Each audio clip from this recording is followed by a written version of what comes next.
Otep à tous, bien-aimés frères et sœurs, les États-Unis veulent essuyer les larmes des dirigeants africains larbins qui n'ont rien compris de la géopolitique internationale en proposant 2 sièges permanents à l'Afrique. Oh, c'est beau, c'est très intéressant. Vous savez qui a proclamé ça? C'est une femme noire, l'ambassadrice des États-Unis à l'ONU, la représentante spéciale, plutôt permanente des États-Unis aux Nations Unies. C'est elle qui est venue. Quand c'est comme ça, on envoie justement des Noirs. Hein? On envoie une Noire. Elle est venue là, toute souriante, là, comme si elle avait gagné un trophée. Ils se moquent des gens, ils se moquent des Africains. Vous savez pourquoi? Eh bien, on nous donne un siège, 2 sièges permanents, sans le droit de veto. Attendez, on va vous donner un droit de veto. Vous êtes qui? Vous allez vous asseoir sur la même table que nous?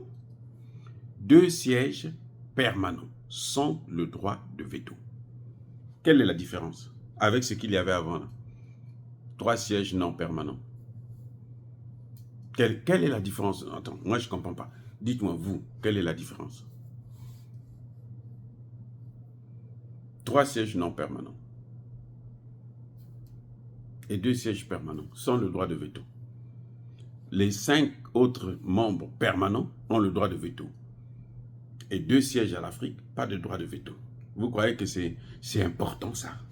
Ça va changer quoi dans la vie des Africains? Si nous n'avons pas le droit de veto, ça va changer quoi? C'est ce que j'ai toujours dit aux Africains, aux leaders africains notamment dans ce cas. Les gens qui sautaient, Nous n'avons pas besoin des Nations Unies pour nous développer. Vous voyez le traitement qu'on fait aux Nations Unies? Le 2 poids 2 mesures, les Nations Unies, en Ukraine là. Les Nations Unies disent il faut se battre. Il faut battre Poutine. En RDC, les Nations Unies demandent à Tshisekedi de négocier avec son agresseur. De négocier avec Kagame, de négocier avec Museveni, de négocier avec Ruto. Tous les 3 là, ce sont des criminels, des voyous. Et on demande à Tshisekedi de négocier avec eux pour les problèmes qui concernent la RDC et pour les matières premières de la RDC. On demande, en fait, on est en train de demander à la RDC de partager les matières premières avec le Rwanda, l'Ouganda et le Kenya. Vous avez déjà vu des choses comme ça? Mais ça dit que c'est horrible. Même, ça dit que moi, je me demande comment ils ont le courage de venir faire des propositions comme ça à des chefs d'État africains. Si tu n'es pas drogué, tu ne peux pas faire ça. Non. Tu peux pas, ça dit que de façon naturelle, tu ne peux pas venir chez quelqu'un, il est assis dans sa maison, tu lui dis, bon, écoute, toi, tu as des problèmes avec tes enfants ou avec ta femme, mais pour que ça s'arrange, il faut que le voisin puisse venir, tu dois négocier avec le voisin là-bas. Mais si tu négocies avec le voisin pour des problèmes que tu as avec ta propre femme, ça veut dire que le voisin là, il a quelque chose à voir avec ta femme.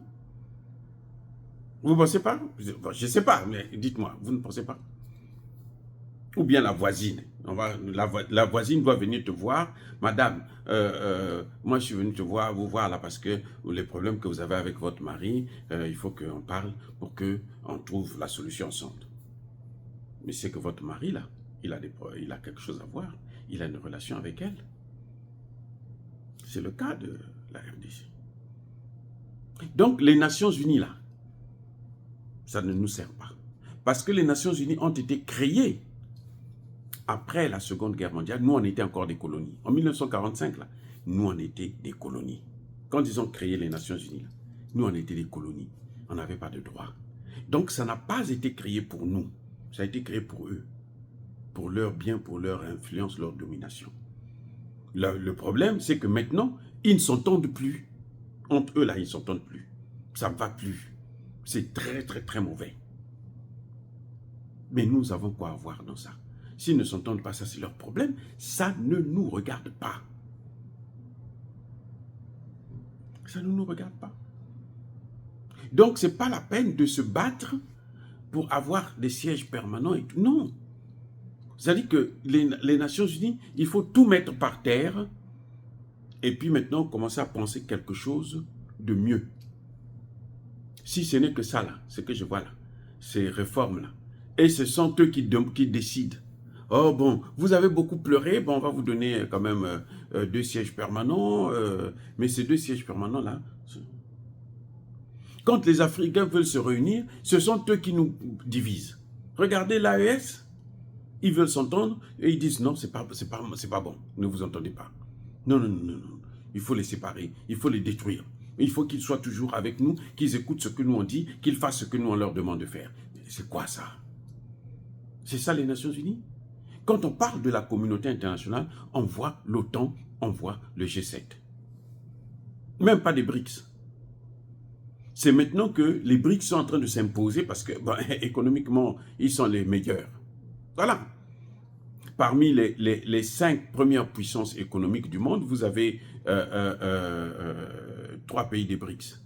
Vous avez la Chine, première puissance, l'Inde, 3e, et la Russie, 4e.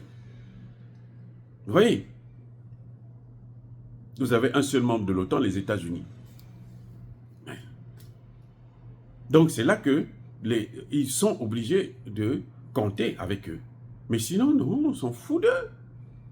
Quand on parle des États-Unis, de la communauté internationale, c'est la France, l'Angleterre et tout.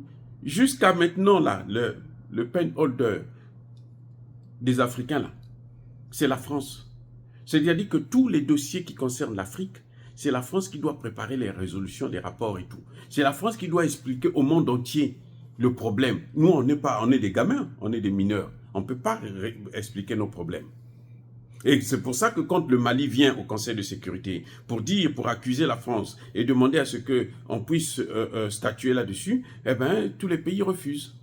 Notamment les pays occidentaux. La communauté internationale refuse. Ils disent non.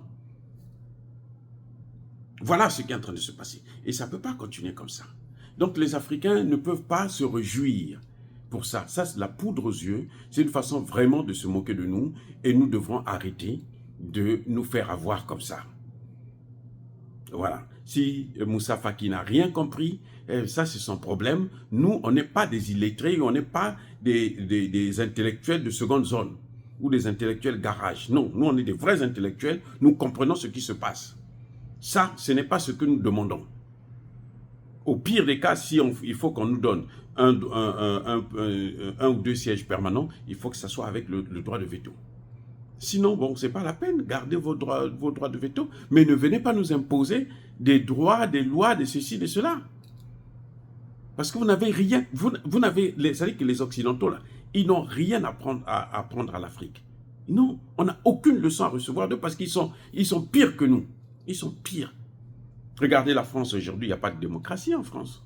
Vous voyez comment ça se passe là? Il n'y a pas de démocratie, c'est la pagaille, c'est la poubelle, c'est n'importe quoi. Oh, bien-aimés frères et sœurs, encore une fois de plus, soyez bénis, abondamment bénis par le Dieu de Kémite et par nos ancêtres évangélisés. Mais que tous ceux qui persécutent le continent africain, le pillent et le déstabilisent, qu'ils soient noirs, blancs, chinois, arabes, juifs, indiens, qui qu'ils soient punis, maudits, foudroyés, neutralisés, écrasés, effacés par le Dieu de Kémite et par nos ancêtres évangélisés. Vive l'Afrique éternelle, j'ai dit et j'assume.